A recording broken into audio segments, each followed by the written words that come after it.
পটুয়াখালী শহরের চরপাড়া ওয়াইজিয়া কামিল মাদ্রাসার পশ্চিম পার্শ্বে ভয়াবহ অগ্নিকাণ্ডে ৩ শেডের ২৩টি বসতঘর পুড়ে ছাই হয়ে গেছে।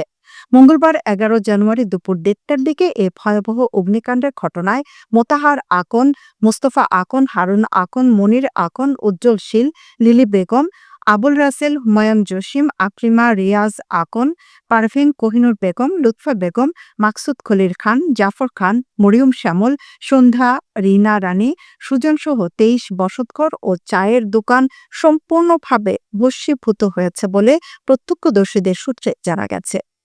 পটুয়াখালী সদর ফায়ার সার্ভিস ও নদী ফায়ার সার্ভিসের ৬টি ইউনিট আধা ঘণ্টা চেষ্টা করে আগুন নিয়ন্ত্রণে আনতে সক্ষম হয়েছে। এ সময় পুলিশ ও সেনাবাহিনীর সদস্যরা আগুন নিয়ন্ত্রণে সহযোগিতায় উপস্থিত ছিলেন। Fire service and civil defence Patuakhali স্টেশনের স্টেশন অফিসার মোহাম্মদ রেজওয়ান জানান, ১টা ৪০ মিনিটের সময় খবর পেয়ে দুটি স্টেশনের ৬টি ইউনিট ঘটনাস্থলে পৌঁছে আধা ঘণ্টা চেষ্টা করে আগুন নিয়ন্ত্রণে আনতে সক্ষম হয়। ৩টা ৩০ মিনিটে সম্পূর্ণভাবে আগুন নেভানো হয়েছে। আগুনের সূত্রপাত ও ক্ষতির পরিমাণ সঠিকভাবে তদন্ত ছাড়া বলা সম্ভব নয় বলে জানান স্টেশন অফিসার মোহাম্মদ রেজওয়ান। উক্ত ২৩টি পরিবার আগুনে সর্বশান্ত হয়ে পথে বসেছে। এ ঘটনায় ক্ষতিগ্রস্তদের কান্নায় এলাকার বাতাস ভারী করছে।